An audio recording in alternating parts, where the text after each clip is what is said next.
Well, good afternoon, everybody, and welcome to our VinLink presentation about cloud app security and some of the pitfalls and positives about app and cloud applications in specific. So I think just to kick off, some housekeeping is probably in order.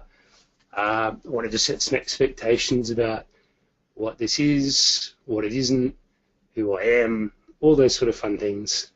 So kicking right into it, what I'm keen to give everybody who's participating in this presentation, and thank you all for doing so, is an insight into, as those dot points say, the opportunities and threats of embracing what we call cloud applications in business. And the way that I intend on going about this fairly complicated task is to make it simple. So I'll give you some high-level strategies for securely integrating these applications into business. So by business, I'm not necessarily saying the type of business in terms of whether it's for profit or not for profit, or any of those sort of aspects. Business in a general sense. So what it isn't, we're not going to necessarily talk about any specific cloud app in detail. So we're not going to delve into the positives and negatives of different accounting cloud apps or any of the myriad out there. So we can cover that off separately as and when that needs to be done. It's certainly not a pitch for products or services, and I'll explain to you why that matters in a minute. Because I certainly can't say that we're completely impartial about this topic. My business, New Age Solutions, provides IT teams and services for businesses primarily under 100 staff, but up to around about 400 is probably our largest client. So we're by no means impartial in this mix, but we can certainly give you, in the context of presenting for our client Vincents, a really good insight into our mindset in relation to apps in general and IT in general as well, because we certainly don't want to steer anyone, no matter who they are, down the wrong track in respect of IT in general. So in terms of feedback, please feel free to pop questions into your chat window in the GoToMeeting at any time. I'll be looking at that as we go through, so don't be shy, just type in whatever you feel. And I'll just kick along here. So about our business, so my business, New Age Solutions, we specialise in providing outsourced IT teams, and we do so basically on these 6 key areas. So we provide day-to-day support, we do project management, supply of equipment, management of business continuity, which is basically anything to do with the technology that keeps your business alive. We want to make sure that it's available as often and 24/7 basically, because businesses rely more now on technology than ever they have. So we're a big business IT team without the big business hassles.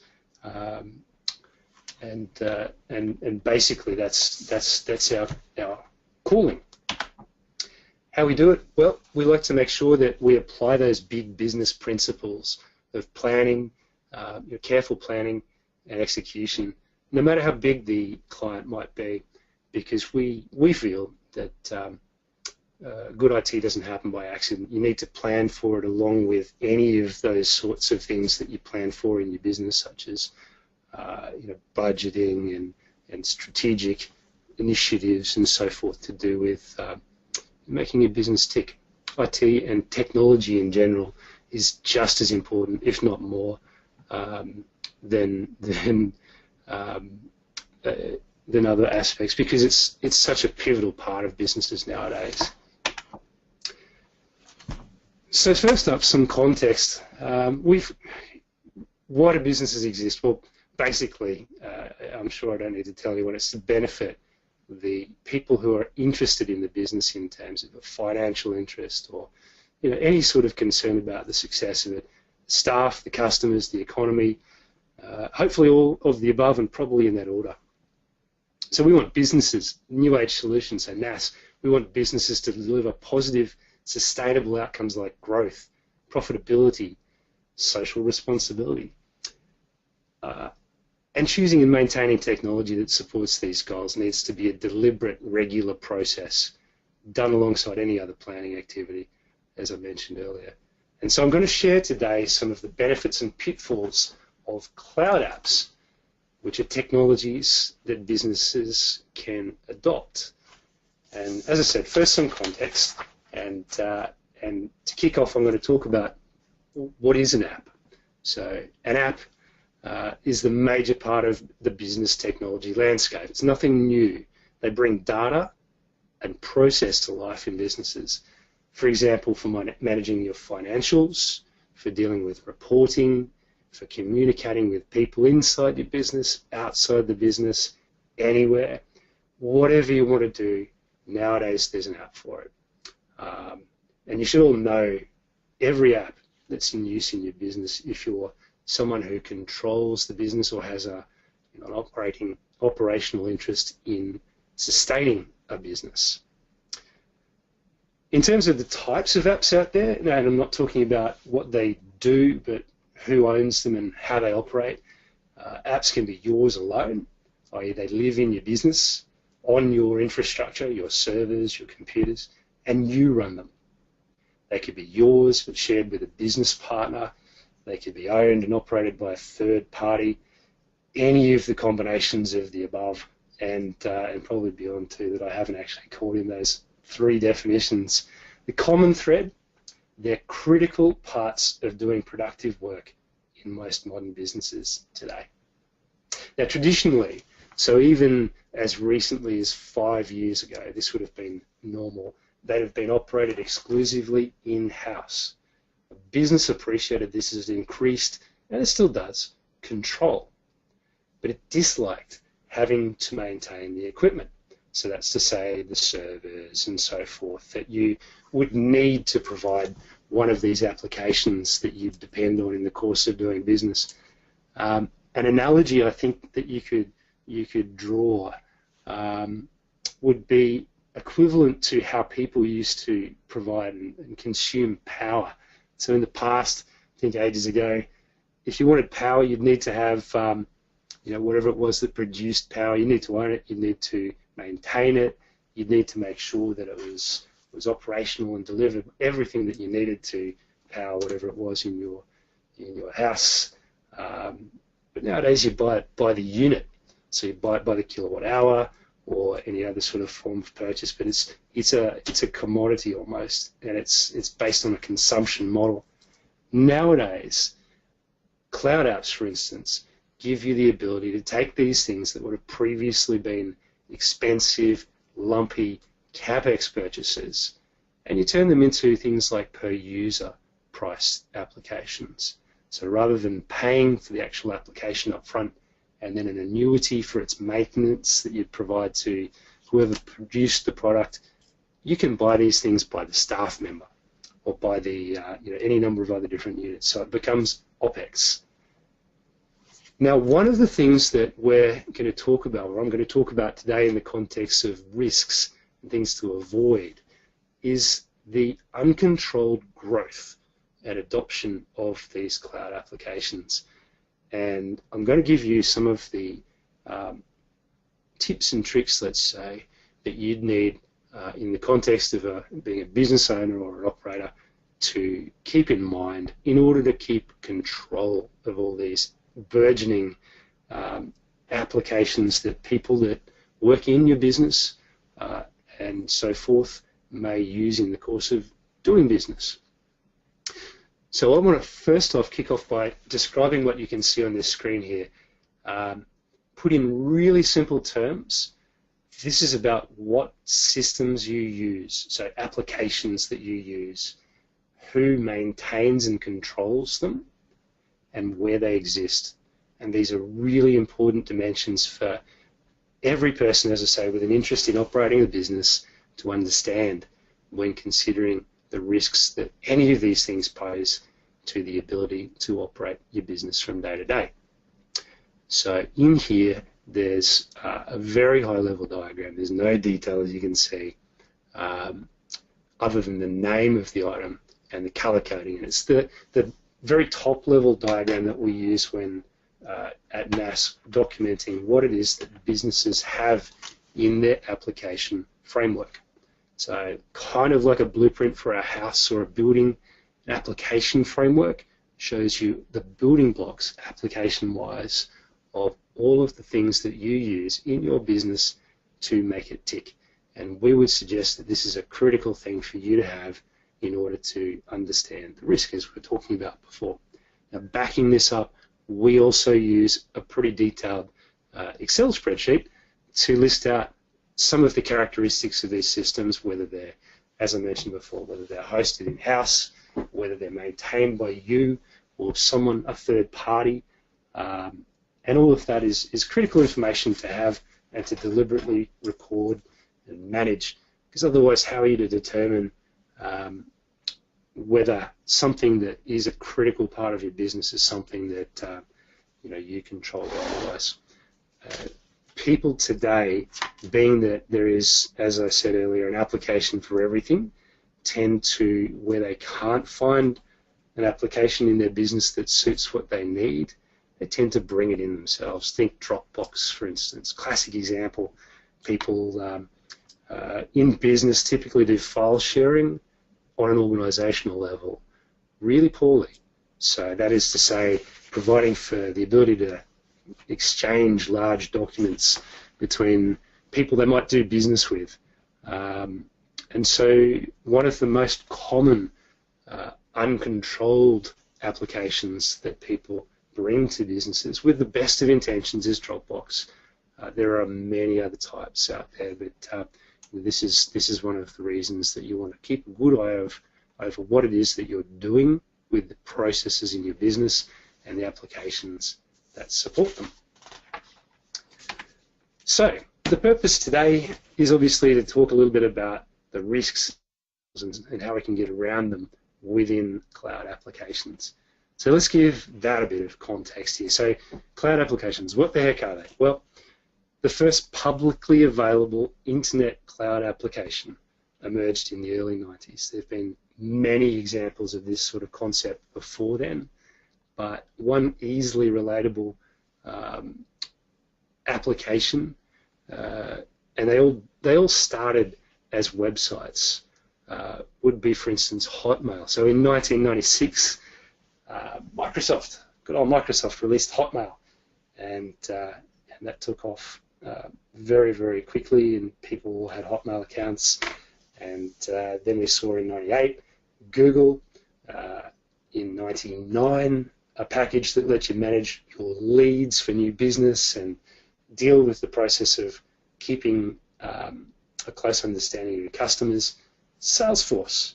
So I'm just taking a couple of the cherry-picked bigger examples. There's heaps more than this out there, and I'm sure I don't need to tell anyone about them.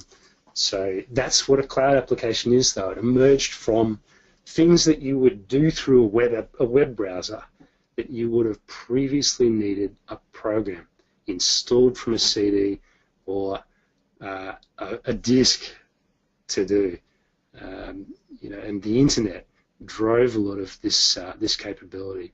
So the need to use these things out and about, so when you're not in the office, contributed to and still drive development of these smart devices like phones and tablets that we're all tethered to today, and improved mobile device or data services have followed because we've been transmitting more information, bigger information at a time, and the need for these pipes between our devices to increase is growing day by day. So why cloud apps? Well, in business in particular, we think the question should be why not? So here at NAS, we abide by a cloud-first policy. So our mission is to make sure that businesses are more capable, fun places to work. It's nothing technological, our mission. It's just about making sure that we keep an eye on why we exist, which is to make businesses a better more capable, fun place, and we do that through good technology. So achieving that involves adopting systems that can improve process, i.e. they add efficiency. So say you want to improve a business process, well, done right, assuming it's something that could be automated or partially automated, or let's say systemized, cloud apps can reduce the time to deliver that improved process and reduce the cost of adoption. And they do that by converting what would have previously been lumpy CapEx expenditure to more predictable, more smooth OpEx, so operational expenditure. Easier to budget for these sort of things as a result, and you don't get these requirements to maintain as much IT infrastructure as you might have previously done, because you can reduce the amount of IT equipment that you as a business need to own and maintain. Of course, it puts a lot more emphasis on things like, say, your internet bandwidth and security as well, which I'm going to cover off in a minute. So traditional applications that you host on your own equipment still have their own place, of course, and they always will. But they're more likely to need you to buy and maintain IT equipment to operate. The alternative of in-house development of applications is still a valid thing in some cases, but it should be Plan C or, heck, let's say Plan Z, we feel. And why? Because it's costly, always costly, and it's often prone to delays. You still need to run it on something, so that probably means buying some equipment or engaging a provider to host it for you. You still need to maintain a relationship with a developer to maintain it, to fix its bugs, to develop new features. And you know what? There's probably already an existing cloud app out there that does it in at least the sort of capacity you need in order to bring this business process improvement you've got in mind to life. So already existing cloud apps can reduce the capital cost associated with taking on the task of improving a process. And generally, the cloud apps out there, they'll align with most processes people want to do in day-to-day business. Okay, so here's the naysayers section. Why not cloud apps? Well, it's a risk proposition to take your application framework that I talked about before, and for those of you who've used applications in your business that you've hosted on your own equipment, it's a really big jump to take the courageous step of putting all your data and all the app layer, or application layer that brings that data to life in someone else's hands. Someone you're probably never even going to meet in a lot of cases. They might exist in a country other than yours. There's any number of things that could spook you if you are used to controlling things yourself. And back to our earlier slide, the more apps you control, the less your business relies on third parties. Think about what would happen if your application or apps are running slow. What if it's not available, so it's crashed or you can't get to it? What if the application provider make changes you don't like? What if they decide to jack up the prices or restrict the features that you bought it for in the first place? What if they're bought by another company? What if they go broke? Man, there's such a long list, and heck, there's many, many good reasons why this is something to keep and treat rather very seriously.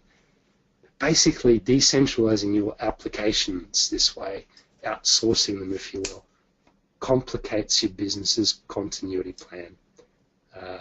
It can tie your business to that or whichever application that you've outsourced more than any other approach. So what if you want to change to another application?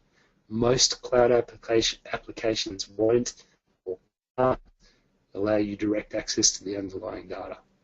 These are real concerns for many businesses and absolutely legitimate. So all this adds up to comparatively high risk compared to apps that you own and you operate on servers that are in your eyesight, in your hand reach, whichever you want to describe it as. So good reasons why not. We feel that the answer is a bit of a hybrid approach. So there are always going to be applications out there that things that do something better than you may already have the capacity to do. Now, why shouldn't you take them on? Why shouldn't you, treat this application framework that your business runs upon as an evolving, living, breathing thing? Because that's exactly what it is.